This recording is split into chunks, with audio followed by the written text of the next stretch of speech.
I promise to keep today to around the 30-minute mark and ideally less. But before I start, just a few housekeeping issues. I'm going to keep everyone muted in the background just to keep the noise down. You'll notice on the right-hand side of your screen there's a control panel. So feel free to pose questions as I move along, and I'll do my best to answer those as we go, or if it's more appropriate at the end. I'm also going to be recording today's presentation, so if you do ask a question, well, you'll be famous forever. So why are we here today? One of the fantastic parts of my job is that I get to speak to a lot of leaders about their challenges, and two of the most common leadership challenges that I come across are right there on your screen. How can we identify trends, opportunities and threats before it's too late? I mean, I don't know about yourselves, but I haven't met too many senior leaders who are actually happy about finding out that something is a problem and it distracting them for months on end when it could have actually been resolved had they known about it previously.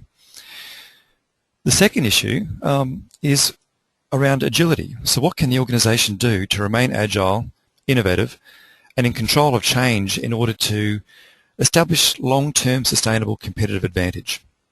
Now, I do have a confession to make. During my leadership career, if we put it that way, these are the two things that used to keep me awake at night constantly. So like many of you, I read the case studies about organisations that have been great for a long time, but actually just failed to pick up on trends or issues or things that were going to come and really affect the business, and that scares me. It was that fear that actually was the catalyst for developing the solutions that we're going to be looking at later on today. I think it's appropriate probably to introduce myself to you properly, and to do that I'm going to actually enlist the help of Google. I'm not sure if any of you have actually Googled your own name before. I think it's a fascinating experience. When you type in my name, this is what you get, and I can tell you that there's a couple of people there that I'm not. The person you're talking to at the moment is actually this person here. There is a younger version of me in here somewhere. I'd like to sort of share. Well, I'd like to share a story with you if I could, and I want to take you back to 2004. I was living in London at the time, working for the same software company that I'd been previously working for in Australia when the travel bug hit me, and it bit pretty hard. So I resigned from that organisation and I went travelling through Europe, and when I returned back to London, I needed a job. So I took a role with a relatively unknown startup at the time who was looking to pave their way through the world of online surveys. And I was one of the first sort of 10 people into that organisation, and that was going quite well. After a year, I've sort of learned of some news and I had to return home and back to Australia, and managed to get the owners of the organisation to allow me to start that business back here in Australia. So we did that, things went well, and we started hiring staff, and it must be known that prior to that I'd never actually supervised a single person. We hired quite a number of staff. We opened up offices right around the Asia Pacific region, and I can tell you that I made every single leadership mistake you could possibly imagine in those early days. Now, ironically, we were a large survey company who actually got other companies to do our own internal surveys for us. So I guess the person who, as I'm presenting today, I'm speaking to you as someone who's got a lot of experience with surveys and managing people connections. I've learned a lot about leadership the hard way, and I do have an obsession with how organisations can remain competitive and sustain that competitive advantage in the medium and long term.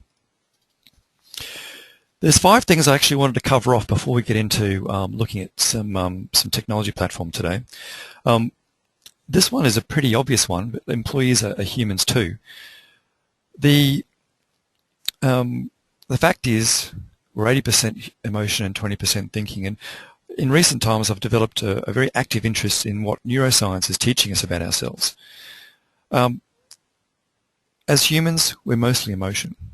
Okay, and when our emotions are activated, it tends to render the 20% of our thinking brain to be almost useless. we don't really know what we think or why we think it sometimes. And most of our decisions are purely based around either minimizing threat or maximizing reward. I'm going to come back to why that's relevant shortly. The second point I wanted to highlight is that surveys, and I do know a lot about surveys, and they're not really a conversation. I've got a startling revelation for you, in fact, today. People don't really like doing surveys. It's true. The problem is somehow they've become a substitute for conversation, and at best they provide direction for problems, but no matter how detailed a survey is or how good the questions are, they simply cannot get to the core of the human emotion that I was referring to in point 1. So given that we don't know what we think sometimes, a survey is not always going to be able to get us to the heart of an issue. Context is extremely important. Okay. Another point worth noting is whether surveys are considered by employees to be a threat. This is particularly relevant if people are worried about the confidentiality or anonymity. And the temptation to use long surveys provides lots of data which is actually potentially paralysing. Often it takes long to share the results, and it can be an absolute disaster for the next survey, in fact, if results aren't shared swiftly and effectively. Long surveys don't do much to address this issue of organisational agility. Thin slicing. I picked up this book. If you ever haven't read it, Blink by Malcolm Gladwell, do yourself a favour and buy it. I actually bought it over Christmas. It was released quite a number of years ago now, but I got to read it over a Christmas break, and I basically read it without putting it down. It beautifully sums up why it's important why it can be important, to adopt a thin slicing technique to problems and decision making, as opposed to collecting reams and reams of data. So we've all heard of the term big data. Big data can sometimes be a little bit paralysing, and a little bit of knowledge can actually go a long way. So the book goes to describe a number of situations where too much information and too much data actually led to poor decision making. And as humans, we're actually intuition machines, armed with the right bits of information and a little bit of expertise, of course, and I do stress it needs to be the right bits of information. We can often make very good decisions. Too much information can be paralysing. The fourth point I wanted to just quickly address is about emotion contagion. So negative outbreaks in organisations occur quickly and can spread very quickly. If they can be identified early, contained early, and neutralised, this is problems, of course, then that's going to be far more effective than the alternative. Emotions remind me a lot of these movies like Contagion and Outbreak. You know, someone gets bitten by a monkey somewhere on holidays, they return home, and by the time the problem is identified, all hell is broken loose. And that's a fairly common problem within some organisations. It certainly happened to me. And the last point is around change. Okay, so change is continuous. Most surveys and most performance reviews are actually conducted annually, generally speaking. And if we use this example of the stock exchange, the ASX 200 over the last 12 months, what we can actually see is that there's been big changes. And if we were to draw a straight line between these 2 points a year apart, we're actually not going to, well, we are going to potentially miss some very big trends in the middle. And I guess this is part of the agility message, the ability to be able to respond to something as it's happening or close enough to, so that it puts ourselves in the best position of being able to at least make a decision on whether or not it is actually important. So after all of that, how is it possible to identify trends, opportunities and risks in a way that doesn't annoy people, is confidential for employees, and also, most importantly, I guess, in this modern business day, cost effective? So originally we went looking for a platform to help us internally with these very problems that we mentioned earlier, and after not being able to find anything, we went out and built our own. We hired some of the best IT minds in the country, combined our knowledge, and came up with what we're calling EmployeeLife. And I'd just like to now skip to that. So EmployeeLife, I'm not going to go through too much of this site. It's a live site that's now up and running. And there's a couple of important points. There's a little video here. if you'd like to watch it after this. We're not just talking about organisational performance and organisational culture issues here. We're also talking about the ability to understand safety risks, or the ability to understand whether learning and development is ongoingly being reinforced. We're looking at whether change and projects are also on track. The cycle that I like to think about is a continuous cycle of getting some feedback about what's going on, being able to review in relatively real time about things as they're happening, taking corrective actions, and that could be small corrective actions as they're happening rather than big change, and then to be able to share and communicate those actions and decisions and also progress along the way. And most importantly, some of the things I'm going to talk to you about today, there's particularly in the younger age group, under 25, the majority of people are actually accessing emails and messages and content online. So a lot of survey programs we found, or platforms we found, couldn't actually render questions in a mobile-friendly environment. We're going to talk about anonymity, and we're going to talk about flexibility, about the fact that there's some things built into the platform, but actually, as experts in this field, you may have your own information and things that you might want to check out. So let's just log in.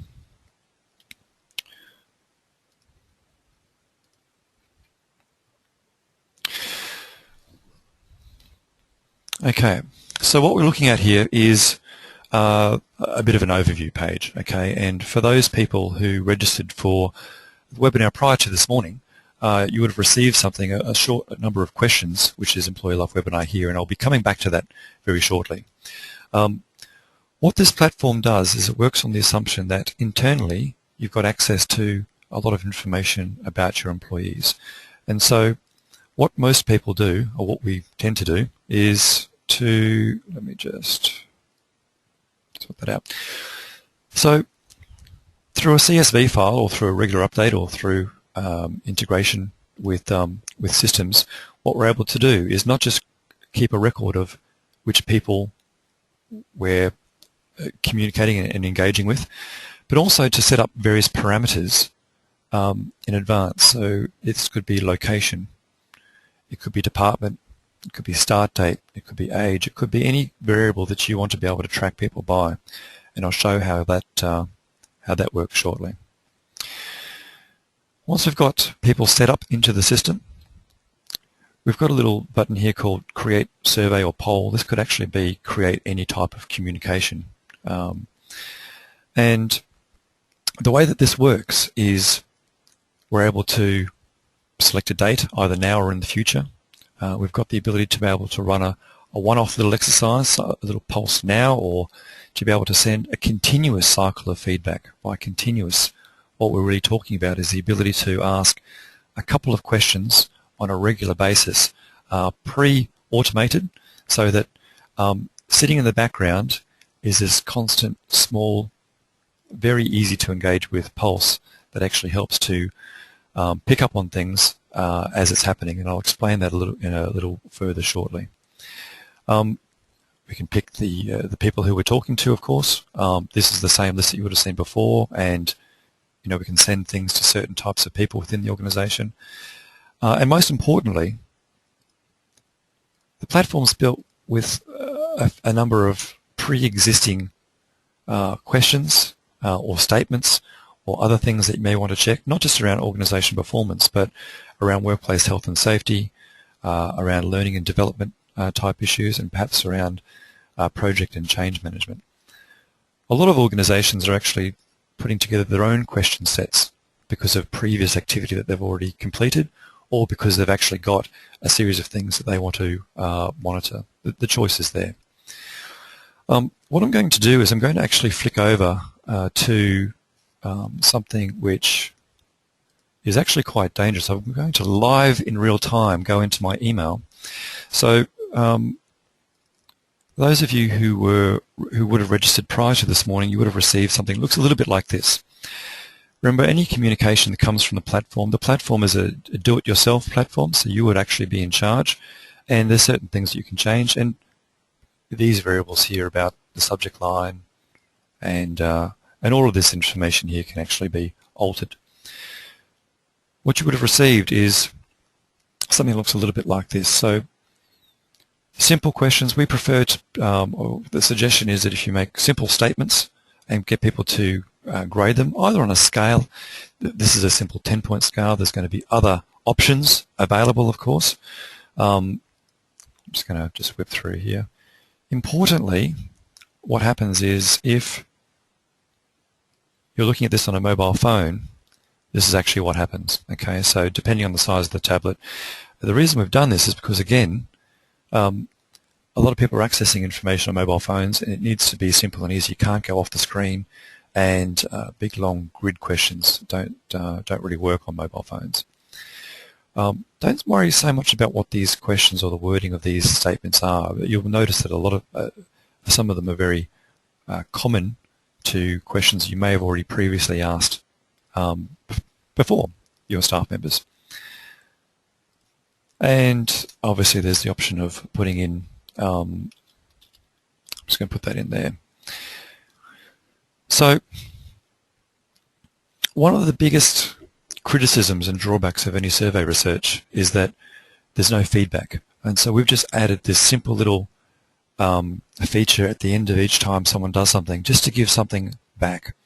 It's a type of reward activity, you know, someone being, thanks very much, here's where you kind of sit against the overall average, and that as a way that we've been doing some research amongst people who've been using the platform has been really well received by quite a number of employees.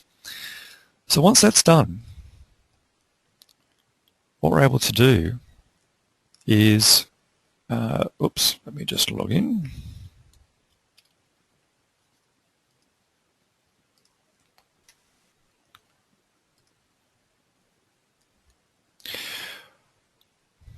So the way that this differs from a SurveyMonkey or another do-it-yourself type platform is that as soon as the results are available, it's available in this dashboard, and this dashboard is interactive. Okay, now don't worry so much about what a lot of these things mean.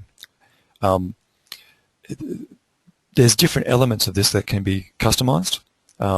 What we're asking here, for example, is, given that we're asking for questions to be scored out of 10 before, we've just converted that to an index out of 100, and this big number here is giving an overall rating of positivity across the organisation. Okay, we talked earlier around how negativity is contagious. So you know, the higher the number, closer to 100, the more positive the organisation. What we're able to do is look at the number of answers. We use in a scale of 1 to 10. We can convert the everything in the top 3 answers, 7, 8, or 8, 9, 10, to positive. Anything in the bottom of the scale can be negative. And what we're really trying to look at is, at a glance, what's going well and what's not going well.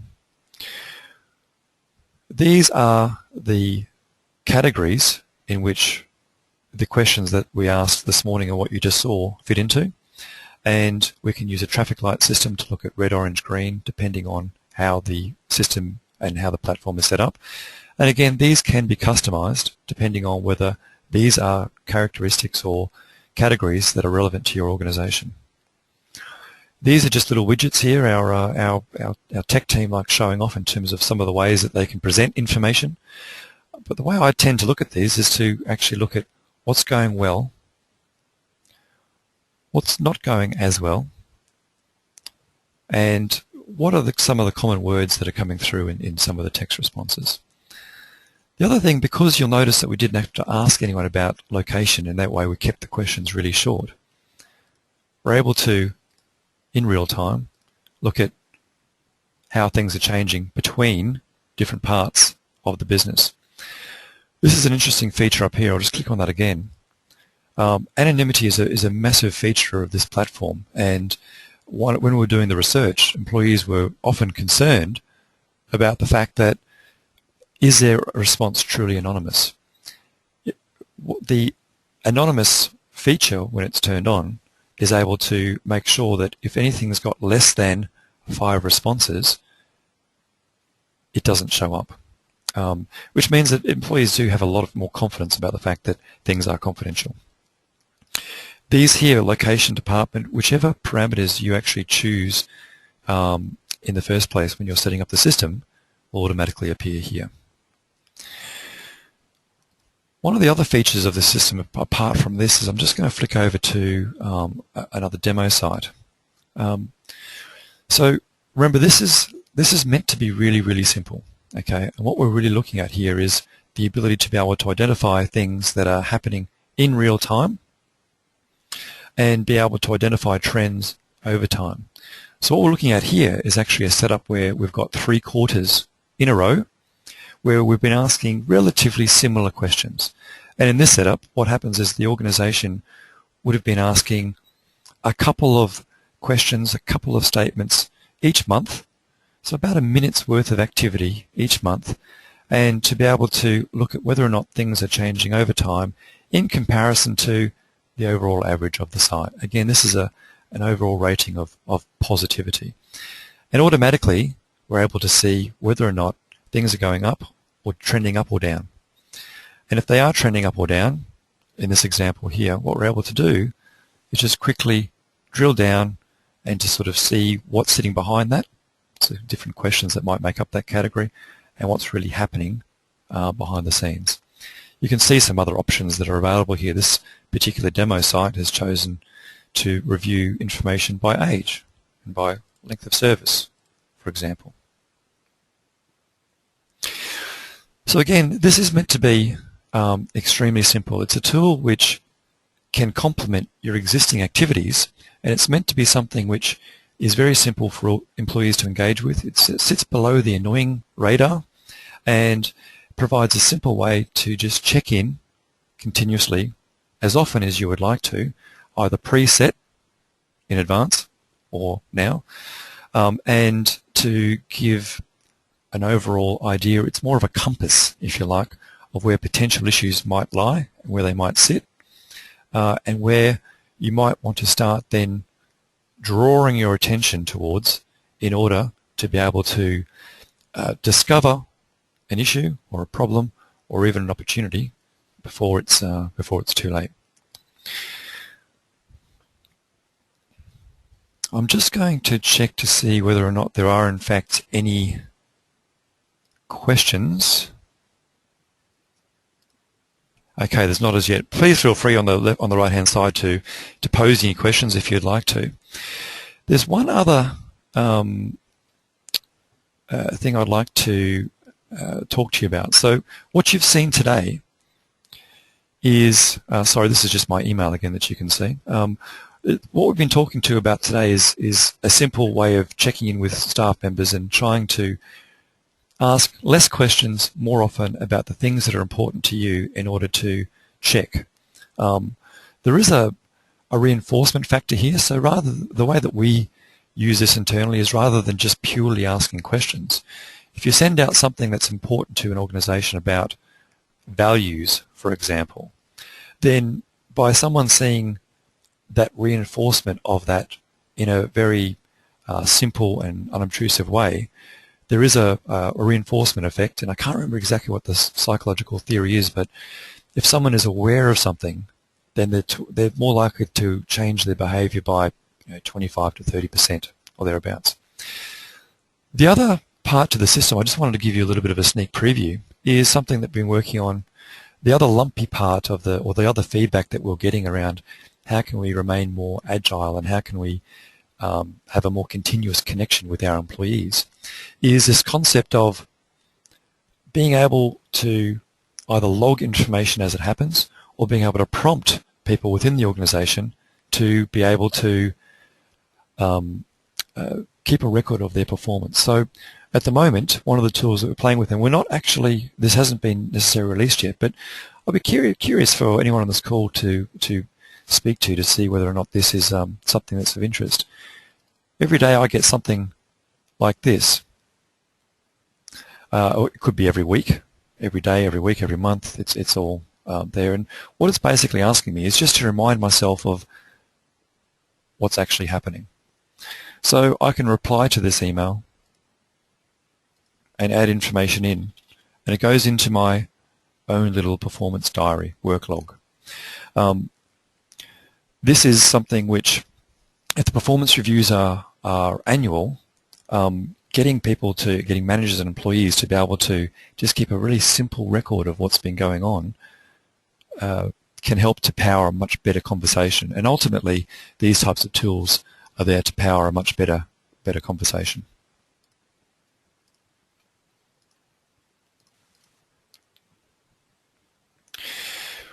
So I guess the final word, I'm just looking at the time, and I'm going to be able to stick to around that half an hour, which is nice. So change happens quickly. Negative is contagious in organisations, and the ability to be able to continuously thin slice in a way which is not very annoying for employees can be very effective. The organisation that can continuously harness the collective brain of the organisation is going to be able to establish a very powerful competitive advantage, not just now but into the future. The ability to be able to manoeuvre and change and understand what's going on, and to be able to confirm that everything is in place. I attended a safety breakfast yesterday, and one of the big challenges for the safety leaders in the room was how to continually be aware of what risks are available and how can we prompt people without having to make it a big expensive exercise on a continuous basis to either share safety improvement ideas or to just make someone aware that there might be an issue brewing. This is a tool that may be able to help out. I'd like to thank you very much for your time this morning, and just give one more opportunity to ask any more questions that are, here we go.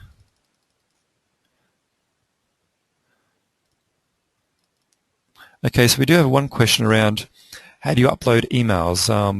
Is it, or does it have to be manually, or can they be exported from a source? Yes, so what can happen is that we can upload using a CSV file. In fact, you know what? Why don't we go and do that right now? So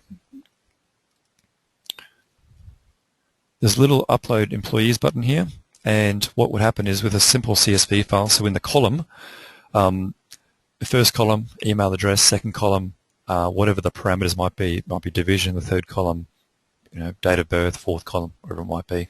So there is an instruction in the site, but also, just you can go through the support team if for some reason that isn't completely obvious.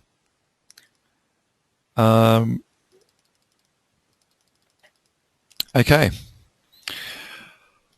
Thank you very much. Thank you very much for joining us this morning. And if there's any problems, we do like working with people who are looking to change and be more agile and how they might be able to use these types of tools. So if it's interesting, get in touch. Thank you again, and enjoy the rest of your day.